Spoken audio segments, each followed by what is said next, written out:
नमस्कार, मैं हूँ गजानंद वर्मा।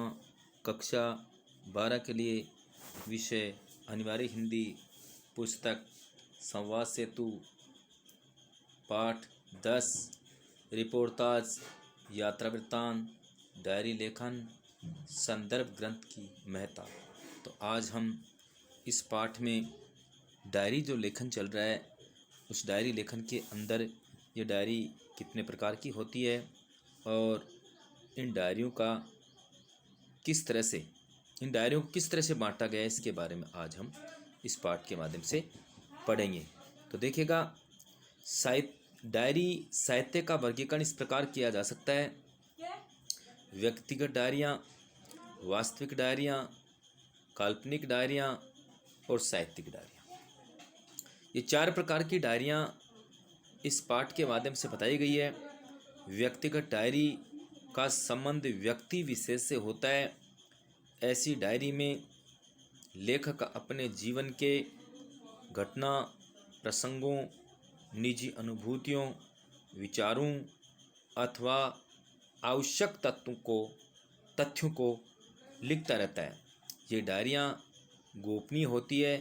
व्यक्ति अपने यथार्थ को इसमें अंकित करता रहता है। ये अत्यंत उपयोगी एवं महत्वपूर्ण होती है क्योंकि ये वास्तविकता लिए होती है। इसके माध्यम से कहना चाहते हैं कि जो व्यक्तिगत डायरी होती है उसके पास में तथ्य होता है, उसके अंदर खुद के विचार होते हैं, उसके अंदर झूठ का कहीं बोलबाला नहीं होता है। जो व्यक्तिगत डायरी लिखी जाती है वह व्यक्ति विशेष खुद की होती है, उस पर किसी दूसरे व्यक्ति का अधिकार नहीं होता।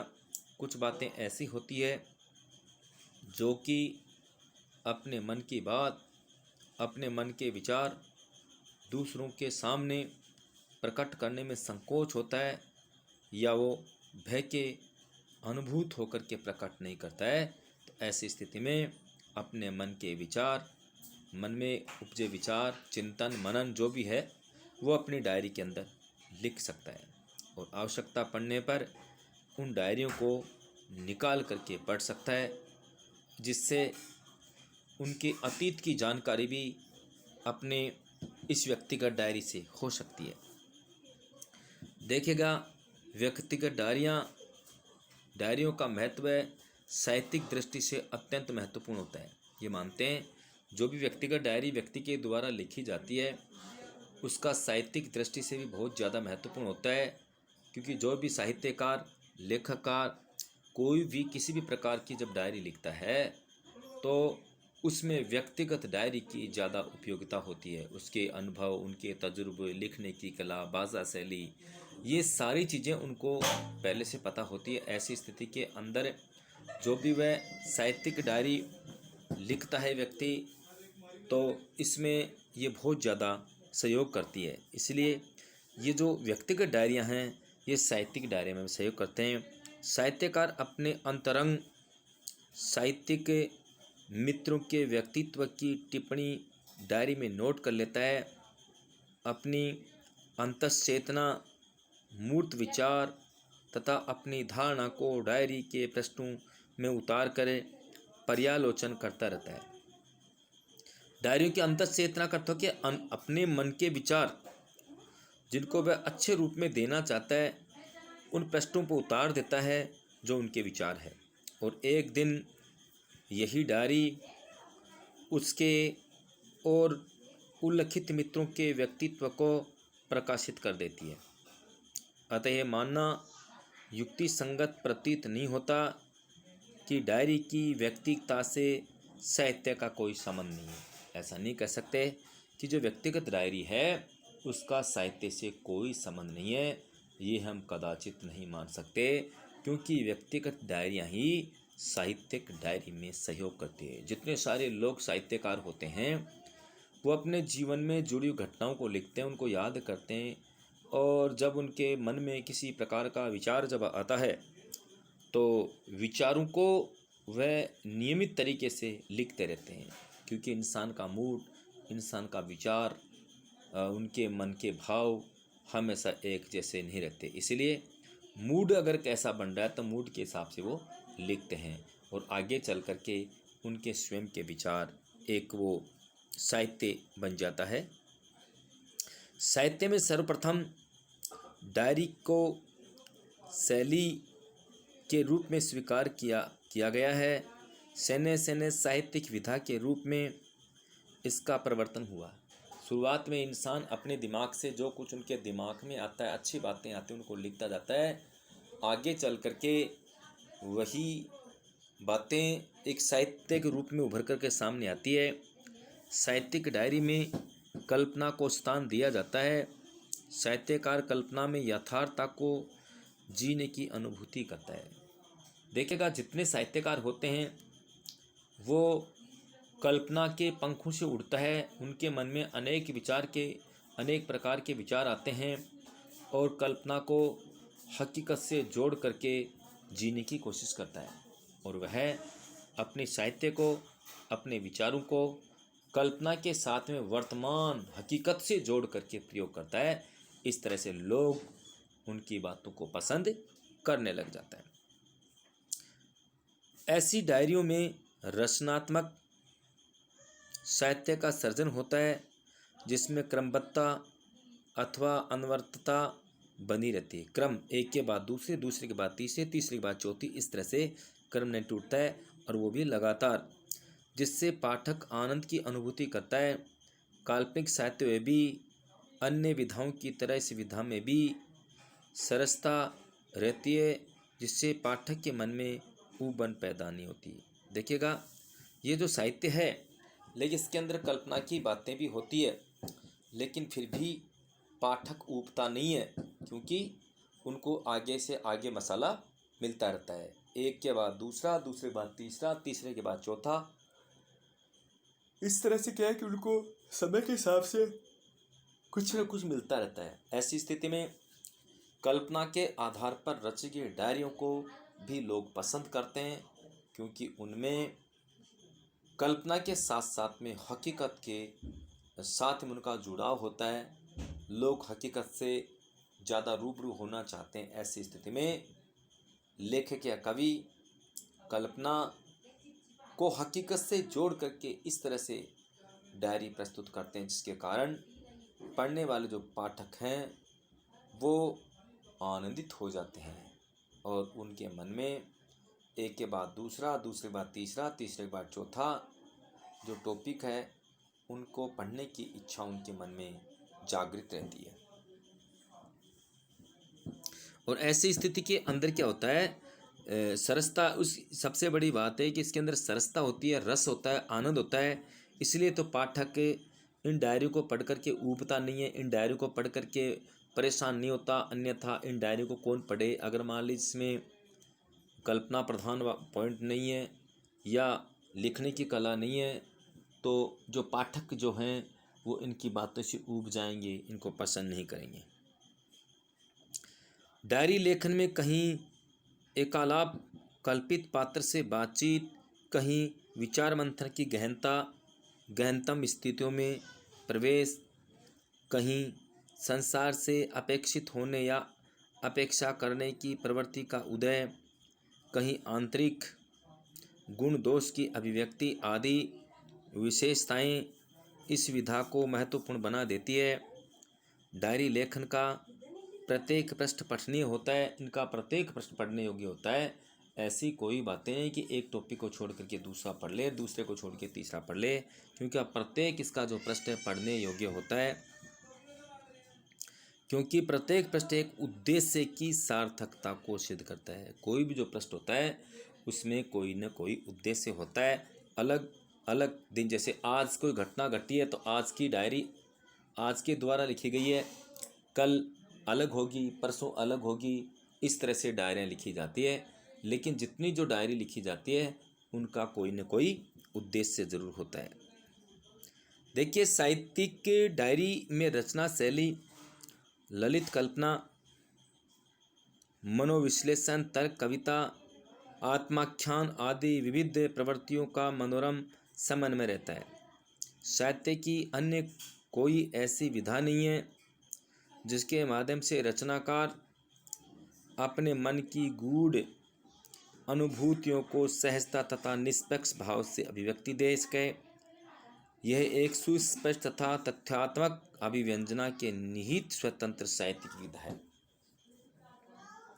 ये कहना चाहते हैं कि साहित्य के जो डायरी वगैरह होती है, इसके बिना व्यक्ति अपने विचारों को, गहनतम बातों को कैसे विचार करे और उनके मन में जो उपजे विचार है वो बाहर कैसे आए। जब उनके मन में लिखने की उत्कंठा होती है तो वह किसी डायरी में लिख करके अपना काम संपन्न कर देते हैं, क्योंकि वो तो व्यक्तिगत डायरी है। और उसके बाद वही डायरी आगे चल करके साहित्यिक डायरी भी बन जाती है और लोग उनकी डायरी को पसंद करते हैं। जो भी डायरी में लिखा जाता है वो किसी न किसी उद्देश्य को लेकर के, देख करके, समझ करके लिखा जाता है कि उनके कहने का कोई उद्देश्य होता है। बिना उद्देश्य के कोई डायरी नहीं लिखी जाती। यहाँ दे रखा है कि साहित्य डायरी में रचना शैली, ललित कल्पना, मनोविश्लेषण, तर्क, कविता, आत्माख्यान आदि विविध प्रवृत्तियों का मनोरम समन्वय होता है। मनोरम किसको बोलते हैं? मन को अच्छा लगने वाला, आनंदित करने वाला। साहित्य की अन्य कोई ऐसी विधा ही नहीं है जिसके माध्यम से रचनाकार अपने मन की गूढ़ अनुभूतियों को सहजता तथा निष्पक्ष पक्ष से अभिव्यक्ति है। डायरी के अलावा ऐसी कोई बात नहीं है, डायरी के अलावा ऐसी कोई व्यवस्था नहीं है जिसके अंदर व्यक्ति अपने गूढ़तम विचारों को व्यक्त कर सके। ये एक सुस्पष्ट तथा तथ्यात्मक अभिव्यंजना के निमित्त स्वतंत्र साहित्यिक विधा है। देखिए, आधुनिक युग में डायरी साहित्य का सर्जन हुआ। आज के युग में डायरी जो लिखने की कला पनपी, यद्यपि विकास की दृष्टि से मूल्यांकन किया जाए तो ये विधा अभी समृद्ध नहीं की जा सकती है। अर्थात जो कला है, डायरी लिखने की कला है, आज भी ये पूर्णतः संपन्न नहीं है, पूर्णतः पूरी नहीं है। इस दिशा में अजीत कुमार तथा लक्ष्मीकांत वर्मा की महती भूमिका रही, जिन्होंने डायरी विधा की और आकर्षण को जन्म दिया। इसके अतिरिक्त जिन लेखकों ने विभिन्न पत्र पत्रिकाओं में डायरी साहित्य प्रकाशित किए कराया, उनके नाम है शिवदान सिंह चौहान, नरेश मेहता एवं बैकुंठ नाथ मल्होत्रा आदि।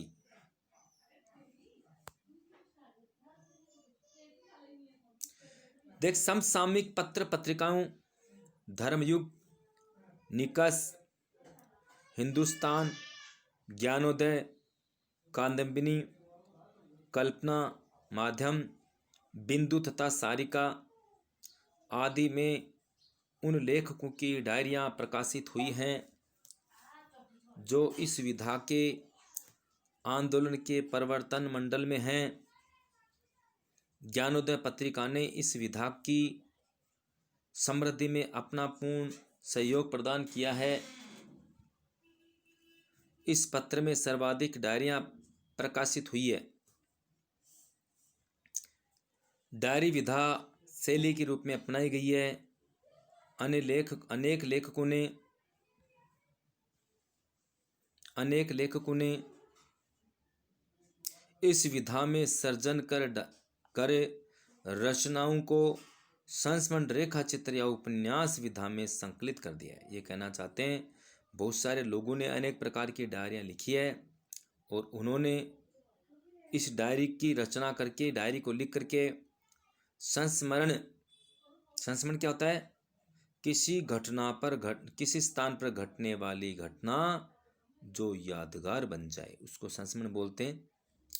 दूसरा रेखा चित्र व्यक्ति अपनी बातों में, अपने विचारों में ऐसी बात प्रकट करे कि अगले वाले व्यक्ति के दिल और दिमाग पर छा जाए, चित्र की तरह। या उपन्यास विधा में संकलित कर दिया गया।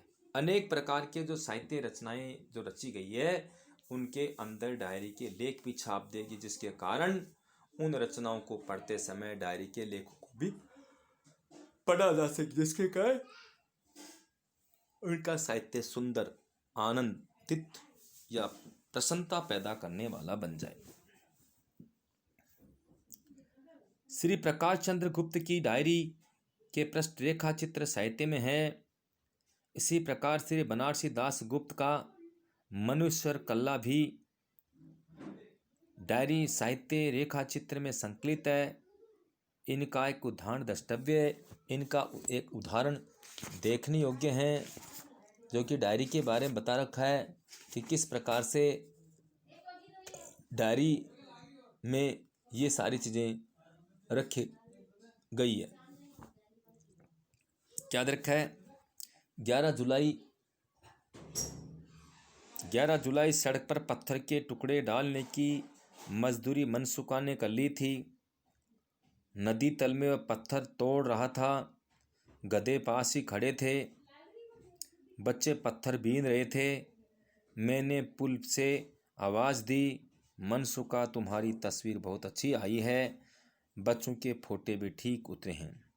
लेखक कहना चाहते हैं कि सड़क के किनारे जो पत्थर थे, नदी थी, उसके अंदर पत्थर पड़े थे। मनसुखा उनको तोड़ रहा था। वह मजदूरी करता था। नदी के तल में पत्थर तोड़ रहा था। कहने का गर्मी का समय था और गर्मी के समय में वो नदी के अंदर पानी नहीं बह रहा था, पत्थर दिख रहे थे, उनको तोड़ रहा था। पास में गधे खड़े थे, क्योंकि पत्थरों को तोड़ने के बाद में उन चीज़ों को गधे पर लाद करके बोरों में डाल के ले जाते थे। बच्चे पत्थर बीन रहे थे और जो बच्चे थे पत्थर के टुकड़े उनको उठा रहे थे। बीनने का उठाना। मैंने पुल पर से आवाज़ दी, मनसुखा तुम्हारी तस्वीर बहुत अच्छी आई है। बच्चों की फ़ोटो भी ठीक उतरे हैं। अर्थात फ़ोटो खींचने का जो काम था उन्होंने कहा, रे मनसुखा तुम्हारी फ़ोटो बहुत अच्छी आई है, बच्चों की फ़ोटो भी ठीक आई है। मनसुखा ने कहा, सो तो ठीक, पर तस्वीरें हमें दिखाओ तो सही। हमारी फ़ोटो अच्छी आई है, बुरी आई है, आप हमें दिखाओ तो सही। मैंने कल आना, तो मैंने कहा कल अच्छा आना। अब फ़ोटो दिखला दूंगा पर दूंगा नहीं। एक तस्वीर 5 आने में पड़ती है। मैं तुम्हें फ़ोटो दिखा दूंगा लेकिन फ़ोटो दूंगा नहीं। आप पैसे ले आना, आपको दे दूंगा। मनसुखा ने कहा, अच्छा पंडित जी 5 आने पक्के रहे कि आपको मैं 5 आने दे दूंगा। 12 जुलाई, ये डायरी के पर नहीं है। अब वही बात 12 जुलाई को होती है। मनसुखा हमारे बगीचे पर और बोला, पंडित जी कहाँ मुरम पथरीली मिट्टी गिराना चाहते हैं। मुरम क्या होती है कि पहाड़ी क्षेत्र में निकलने वाली लाल मिट्टी, पानी को सोखने वाली वो मिट्टी। जब नए रोड का निर्माण होता है, पहले मिट्टी डालते, फिर मोहरम डालते हैं, मोहरम के ऊपर पानी डाल के रोलर चलाते हैं, उसके बाद में रोड़ियाँ डाल करके, डामर डाल करके रोड का निर्माण किया जाता है। तो ये मोहरम है, ये पत्थरों को, मिट्टी को पकड़ लेती है। तो ये मोहरम क्या, लाल मिट्टी, पहाड़ी क्षेत्र में निकलने वाली लाल मिट्टी, चिकनी भी होती है, गिराना चाहते हैं। मैंने कहा यही आम के पेड़ों के नीचे जहाँ कीचड़ बहुत है, क्योंकि आम के पेड़ों के नीचे कीचड़ हो गया था, उसके नीचे ही वो लेखक मिट्टी गिराना चाहते थे, लाल मिट्टी गिराना चाहते। कहा कि यहाँ डाल दीजिए क्योंकि मिट्टी यहाँ पर थोड़ी व्यवस्था बिगड़ी हुई है।